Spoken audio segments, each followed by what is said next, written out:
মোশাররফ আহমেদ ঠাকুর আপনার কাছ থেকে শুনতে চাই যে এরকম সহযোগিতা আপনাদের প্রত্যাশিত কিনা, আপনারা আসলে কিরকম সহযোগিতা চান? ধন্যবাদ আপনাকে।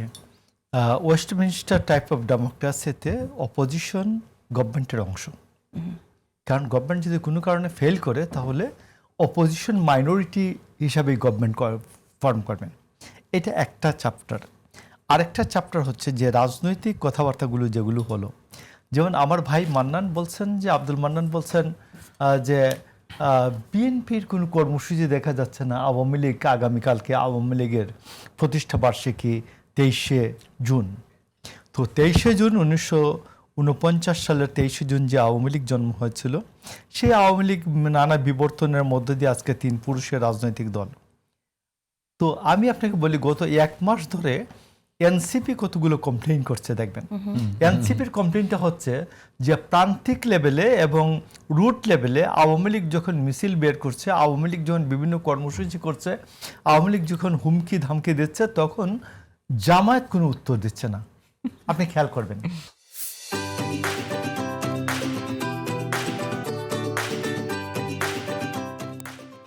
আপনি খেয়াল করবেন যে এটা সার্জিস আলম বেশ অনেকগুলি টকশোর মধ্যে বলেছেন যে জামাত আমার শরিক দল, আমার শরিক ভাইরা, যে জামাত কোনো ইয়া করে না, আওয়ামী লীগকে প্রতিরোধ করে না।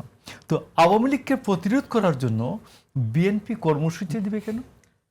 এটাই তো বিএনপি যেখানে প্রয়োজন, যেখানে একেবারেই একটা স্বতঃস্ফূর্ত ব্যাপারটা দেখুন, স্বতঃস্ফূর্ত আর একটা হচ্ছে প্ল্যান্ড। আমি বলছি স্পন্টেনিয়াস অ্যান্ড প্ল্যান্ড, ডিজাইনড। কি ডিজাইন যেন? Meticulously designed. আমরা কোনো আন্দোলনকে ম্যাটিকুলাসলি ডিজাইনড করতে চাই না। আমরা মনে করি যেটা স্বতঃস্ফূর্ত জনতার প্রতিরোধ, এইটাই হচ্ছে বেসিক্যালি আন্দোলন। আওয়ামী লীগ 1400 লোককে খুন করে পালিয়েছে, এটা যেমন সত্য। আওয়ামী লীগ 17 বছর অত্যাচার নির্যাতন করছে, আমাদের ব্যবসা করতে দেয় নাই, বাণিজ্য করতে দেয় নাই। প্রত্যেকটা হোল্ডিং কোম্পানিতে ছাত্রলীগ যুবলীগের ফুলাপান বসাই দিছে ইন্ডিপেন্ডেন্ট ডাইরেক্টর হিসেবে। আমরা ওইখানে ঢুকলেই 3 দিন পরে বলছে যে ইয়াকে বলছে, এমডিকে বলছে আপনার চাকরি নাই। তো আমরা এই নির্যাতনটা ভোগ করেছি। এবং আপনি দেখবেন 2014 সাল থেকে জামায়াতে ইসলাম আওয়ামী লীগকে কোনো প্রতিরোধ কোথাও করে নাই, এবং একটা কুসুম কুসুম ভালোবাসার মধ্য দিয়েই একটা আন্দোলন সংগ্রামের মধ্যে দিয়ে একটা রিফর্ম জামাতের মতো, ওই যে দাওয়াত, আত্মশুদ্ধির জামাত, দাওয়াতের জামাত, নিজেদেরকে অন্যান্য রিফর্ম করা, এগুলোর মধ্যে দিয়ে আমার জামাতের সাথে অনেক জামাতের বন্ধুদের সাথে আমার খুব ভালো সুসম্পর্ক আছে। ইভেন 23 সালেও আমি যখন এদের সাথে কথা বলেছি যে কি খবর, ওরা বলছেন যে আমরা অন্য একটা জামাত গড়ে তুলছি, যেটা হচ্ছে আমরা আত্মশুদ্ধির পথের মাধ্যমে। আচ্ছা, এই আত্মশুদ্ধির জামাতটা কিরকম সেটা একটু আমরা শুনি। আমি শেষ করি। আত্মশুদ্ধির মাধ্যমে একটা নতুন জামাত আমরা তৈরি করার চেষ্টা করছি, যেটা নামাজের দাওয়াত দিব, যেটা ঘুষ খাওয়ার বিরুদ্ধে দাওয়াত দিব।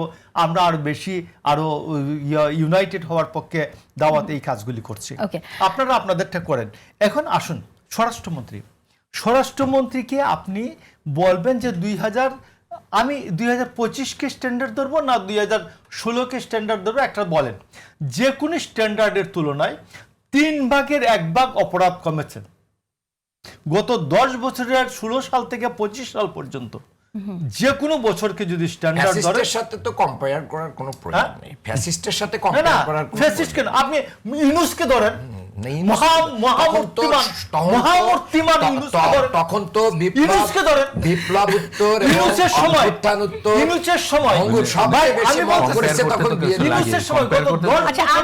আমি শেষ করে সমাধান করি। কতদিন পর্যন্ত আমরা বিপ্লবোত্তর ধরবো, এটা বোধহয় একটা সেট করা দরকার। কতদিন পর্যন্ত সময় কি আমরা 6 মাস? পরবর্তী গণতান্ত্রিক সরকার, না মানে ইলেকশন হয়ে গেল আর বিপ্লবোত্তর পরিস্থিতি একদম ক্লিক দিয়ে চেঞ্জ হয়ে যাবে, সেটা কি? পরবর্তী বিপ্লবোত্তর সরকার পর্যন্তই এটাকে করতে হবে। কারণ ওই সরকারের কোনো পলিটিক্যাল এস্টাবলিশমেন্ট ছিল না, তার জেলা কমিটি ছিল না, থানা কমিটি ছিল না, তার কোনো ইয়ে ছিল না। ভাই আমি শেষ করি মান্নান ভাই, ডক্টর ইউনূসের সময় ডক্টর ইউনূস বিএনপির সহযোগিতা পেয়েছে, জামাতের সহযোগিতা পেয়েছে, সবার সহযোগিতা পেয়েছে। এবং ডক্টর ইউনূসের সময় 3785টা খুন হয়েছে 25 সালে, সেই অনুযায়ী 1036টা খুন হয় 100 দিনে।